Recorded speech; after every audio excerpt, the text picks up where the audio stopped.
আসসালামু আলাইকুম। চলো বেড়ার পক্ষ থেকে স্বাগত জানাচ্ছি। আমি আরাফাত ইসলাম। তো আজকে এই ভিডিওতে আপনাদেরকে নিয়ে যাব পাহাড় এবং মেঘের দেশ সাজেকে এবং দেখাবো কিভাবে আপনারা যাবেন এবং যেতে কত টাকা খরচ হবে। তো চলুন ভিডিওতে শুরু করা যাক। আপনারা যে কোনো জায়গা থেকে চলে আসবেন খাগড়াছড়ি অথবা ঢাকা থেকে যেতে পারবেন সায়রাবাদ থেকে।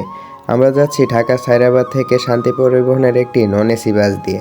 ঢাকা থেকে খাগড়াছড়ি যেতে বাস ভাড়া লেগেছিল 750 টাকা প্রতিজনের জন্য। আপনারা চাইলে এসি বাসে যেতে পারবেন, সেক্ষেত্রে ভাড়া পড়বে জনপ্রতি 1100 টাকা থেকে 1500 টাকা। যাত্রাপথে বাস একটু বিরতি দিল কুমিল্লার মায়ামি রেস্টুরেন্টে। সকালে খাগড়াছড়ি পৌঁছেছি আলহামদুলিল্লাহ। খাগড়াছড়ি শাপলা চত্বরে আসলে আর দেখতে পারবেন অনেক মাহিন্দ্রা গাড়ি পাবেন সাজেকে যাওয়ার জন্য। এখানকার প্রতিটি যানবাহন চলাচল করে মালিক সমিতির বেঁধে দেওয়া ভাড়ার ওপর। সাজেকে কতদিন থাকছেন এবং ফিরে এসে খাগড়াছড়ির কোথায় কোথায় ঘুরছেন, এসব কিছুর উপর নির্ভর করে যাতায়াতের ভাড়া। আমরা যাচ্ছি সিএনজিতে। আমরা আজকে যাব বাগাইহাট আর্মি ক্যাম্পে, কারণ সেখান থেকে বাংলাদেশ আর্মি নিরাপত্তায় সকাল 10টার স্কোয়াডে যাব সাজেকে। বাগারা থেকে যেতে সময় লাগে 1 ঘন্টা 30 থেকে 40 মিনিটের মতো। অবশেষে আমরা সাজেকে চলে এসেছি।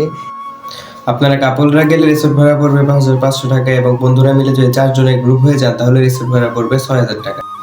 আপনারা যদি সাজেক নিয়ে শুরু থেকে শেষ পর্যন্ত একদম সম্পূর্ণ গাইডলাইন ভিডিও চান তাহলে আমাকে কমেন্টে জানাবেন। আমি সম্পূর্ণ একটি ভিডিও বানিয়ে জানিয়ে দিব। এখন আপনারা সাজেকের দৃশ্য উপভোগ করুন। ধন্যবাদ। আর চ্যানেলটি সাবস্ক্রাইব করে রাখবেন। ভিডিওটি ভালো লাগলে লাইক করে দিবেন এবং বন্ধুদের সাথে শেয়ার করে দিবেন। আসসালামু আলাইকুম।